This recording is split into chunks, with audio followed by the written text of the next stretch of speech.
ఖమ్మం పట్టణంలో జరిగినటువంటి హృదయ విదారకమైనటువంటి ఘటన ఆ తల్లిదండ్రులను చూస్తే నిజంగా గుండె తరుక్కుపోతా ఉన్నది.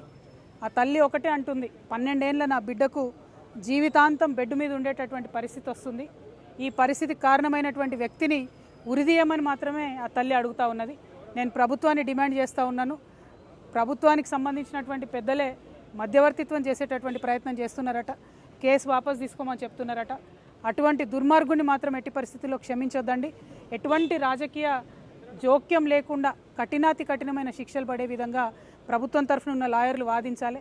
ఒక మహిళగా, ఒక ఆడబిడ్డగా అప్పటి వరకు మా కళ్ళ ముందు ఆడుకుంటున్నటువంటి చిన్న పాప బిల్డింగ్ మీదకి వెళ్ళి పడితే మొత్తానికి మళ్ళీ లైఫ్లో నడవలేదని డాక్టర్లు చెప్తుంటే ఎంత దారుణంగా ఆ తల్లిదండ్రుల పరిస్థితి ఉందో ప్రభుత్వం ఒక్కసారి మానవీయ కోణంలో ఆలోచన చేయాలి. ఖచ్చితంగా ఆ పాపకి బయటకు వచ్చిన తర్వాత కూడా సేఫ్టీ ఇవ్వాలి. ఎందుకంటే ఇటువంటి ఎన్ని కేసులు మనం చూసినాము. డెఫినెట్గా తర్వాత విడుదల వచ్చి కూడా మరి విక్టిమ్స్ మీద దాడి చేస్తున్నటువంటి సంఘటనలు చూస్తున్నాం. ఆ పాపకి కుటుంబానికి భద్రత ఇవ్వాలి.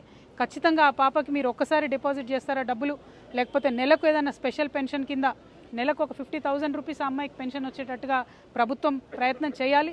లేకపోతే మొత్తం ఆ ఇద్దరు కూడా తల్లిదండ్రి కూలీ చేసుకునే వాళ్ళే ఉన్నారు. ఇంకొక 2 పిల్లలు ఉన్నారు. వాళ్ళకు ఈ పాపను చూసుకునేటటువంటి ఆర్థిక స్తోమత వాళ్ళకు లేదు. ఆ పాప వాళ్లకు తల్లిదండ్రులకు ఇల్లు కూడా సరిగ్గా లేదు. కాబట్టి ప్రభుత్వం తక్షణమే ఇల్లు మంజూరు చేయాలి. అదేవిధంగా పెన్షన్, స్పెషల్ పెన్షన్ ఆ పాపకి ఇవ్వాలి.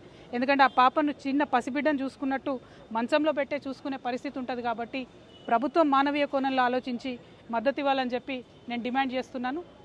ముఖ్యమంత్రి గారిని ప్రత్యేకంగా విజ్ఞప్తి చేస్తున్నా. మీరే హోమ్ మినిస్టర్గా ఉన్నారు. రోజుకు 5 మంది ఆడపిల్లల మీద, చిన్న పిల్లల మీద, మైనర్స్ మీద ఇటువంటి అఘాయిత్యాలు జరుగుతున్నాయి. పోక్సో కేసులు అవుతూ ఉన్నాయి. కఠినమైన చర్యలు తీసుకోండి దయచేసి. రాజకీయ జోక్యం లేకుండా ఈ పోక్సో కేసుల మీద ప్రత్యేకంగా ముఖ్యమంత్రి గారు రివ్యూ చేసి మహిళా లోకానికి అంతటి కూడా భరోసా ఇవ్వాలని చెప్పి డిమాండ్ చేస్తున్నాను. Thank you. జై తెలంగాణ. జై తెలంగాణ.